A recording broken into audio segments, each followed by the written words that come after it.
Welcome back to Tabletop Glory. My name is Graham Johnson, and today we're going to be painting the Graveyard Golem from Reaper Miniatures. Now, if you're interested in picking this one up for yourself, its serial number is 77526. Now, if you check out their website, they've done things a little bit differently. They've used a lot more color than I have, but I really like how dark and dingy this looks, especially compared to any other miniatures that I would typically put on the battlefield with it, like some zombies or some skeletons, or even something like a shambling mound or something like that.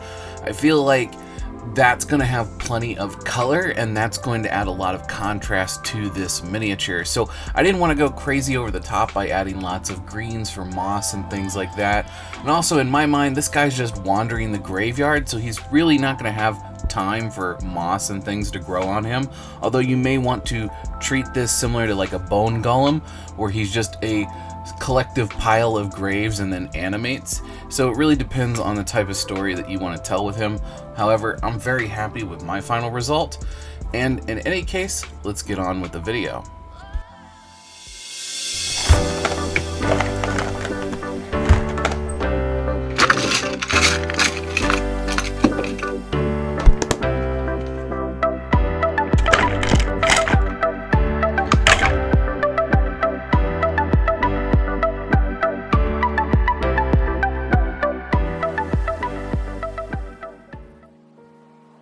Now, to get started with this miniature, I went ahead and did a black prime all over and then a light zenithal of a gray from above. Now, I didn't go too crazy with the zenithal highlight because I knew that I wanted to do a lot of dry brushing, and I knew if I went too heavy with my grays early on, then the dry brushing really wasn't going to serve much of a purpose and wasn't going to pick up all that great stone detail.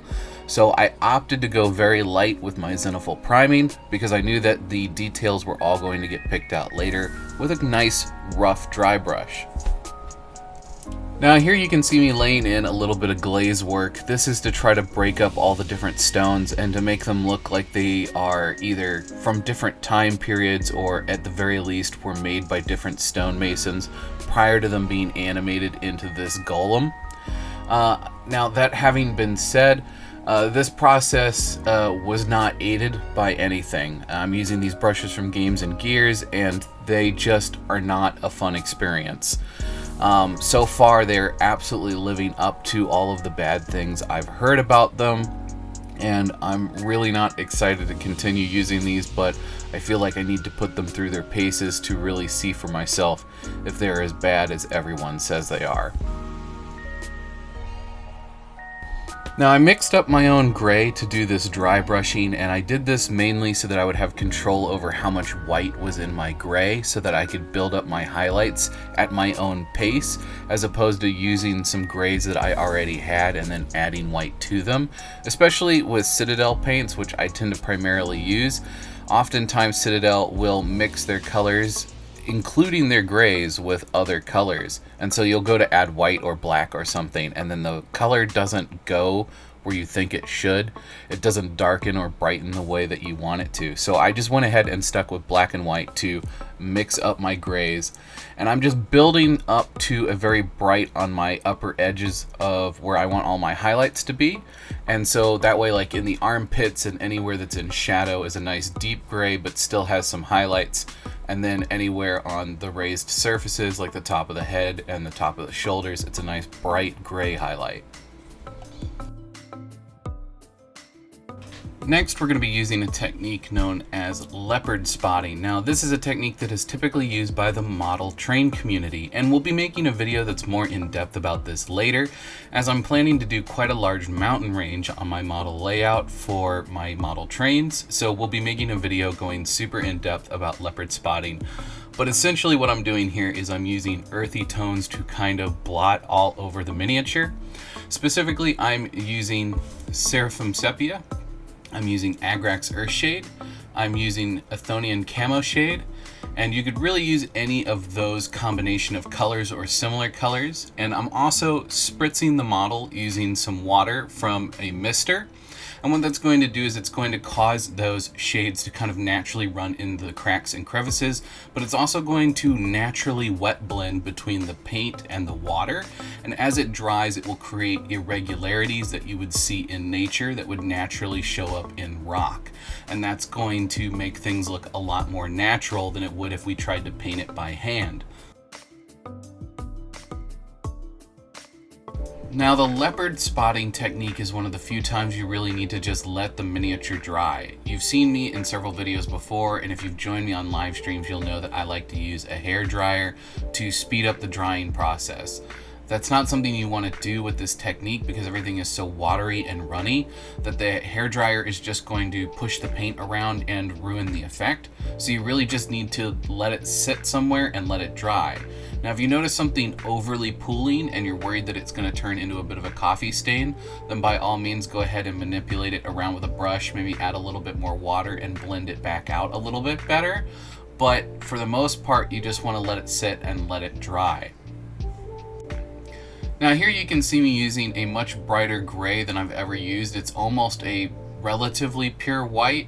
I say that because there's very little of the original gray in there. It's mostly white. This is probably like a 4:1 ratio of white to gray, let alone the original black that was used to make that gray in the first place.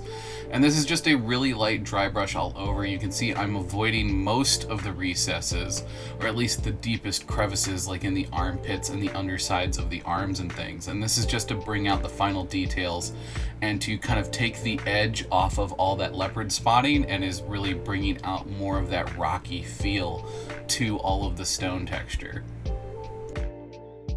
Now, the face was feeling a little bit bland for me. Originally, I was thinking about leaving it as its stone color, but I decided to go ahead and make it copper. I know that in a lot of old, like mausoleum type of things, you tend to see copper used as an accent color, and it turns this beautiful turquoise green as it ages. So that's what we're doing. We're gonna just go ahead and put a layer of Screaming Bell down across all of this face motif, and then I'm gonna go back into the recesses and blot in a turquoise color to kind of give that aged copper look.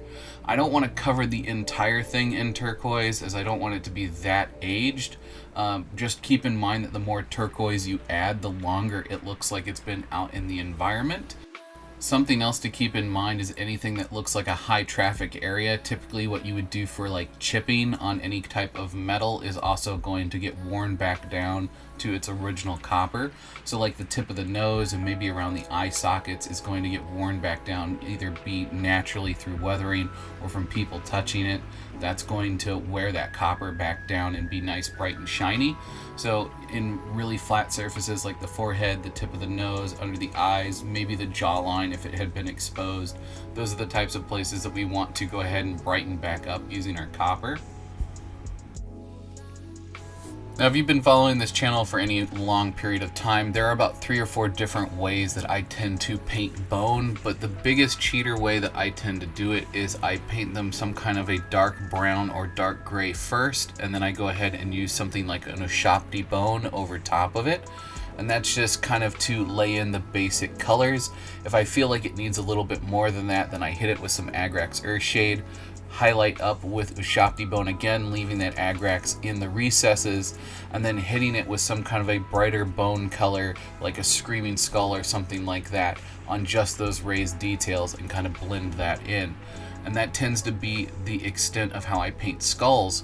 Now for aged skulls, I tend to not even bother with that extreme highlight, and I just leave them a nice dark color. And I feel like that works just well with this grave golem, as the skulls are not the details that you want your eye to be drawn to. You want it as the miniature as a whole, or at the very least its face. So I don't want to go super detailed with all the little bones that are scattered around this miniature, as that's not what I want people to be focusing on.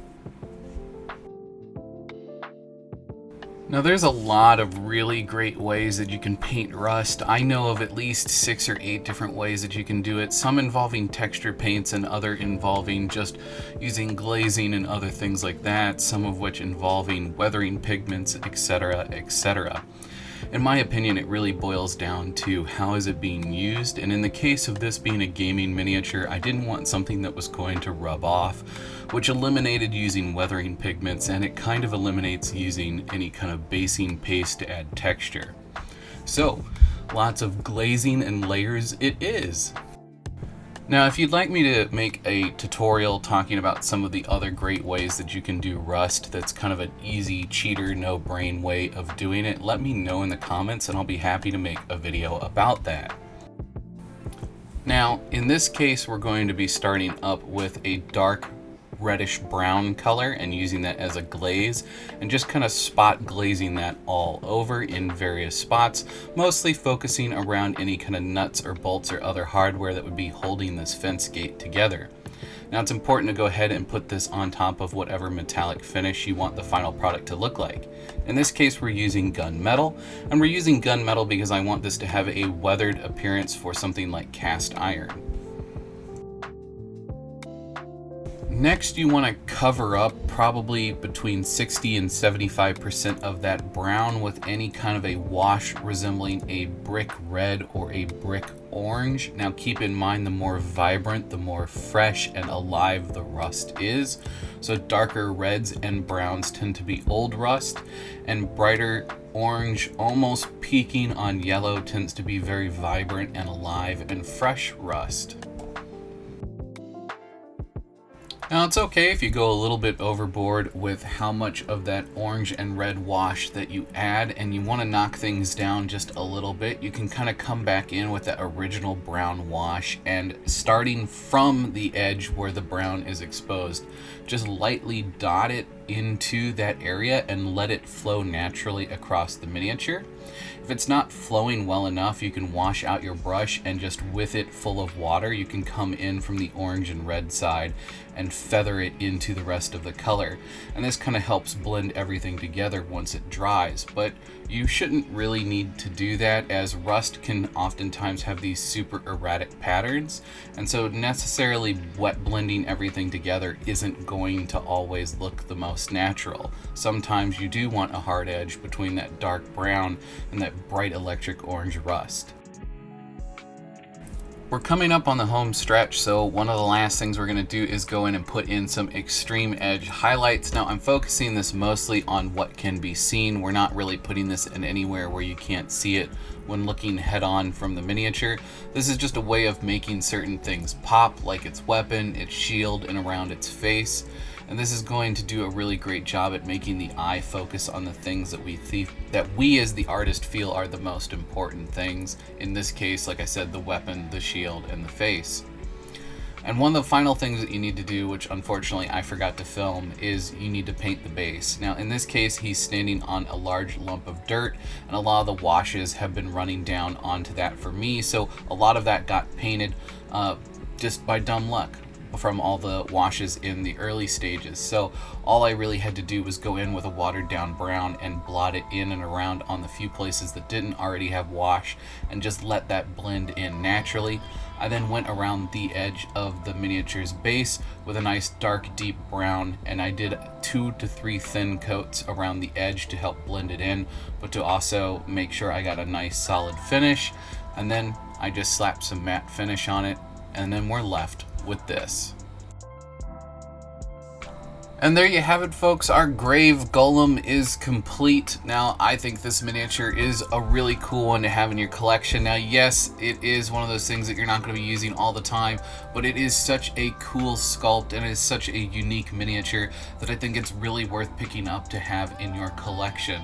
This is a really great set piece to put on the table every now and again and really kind of shock your players, as the Grave Golem is one of those creatures that don't really get talked about very often when we talk about golems in general, and as a result, most players don't see it coming, so it's a really fun thing to put on the table to add some kind of shock value. In any case, I'm probably going to be picking up 2 or 3 more of these because I've got an undead campaign coming up, and I can definitely see these being used en masse in my campaign, so I'm definitely going to have to pick up a few more of these. In any case, I've been Graham Johnson from Tabletop Glory, and as always, if you have any questions or concerns or anything that you think would make an interesting video, go ahead and leave those in the comments below, and you could inspire next week's video. And as always, may your display case always be filled and your pile of shame never run empty. Until next time.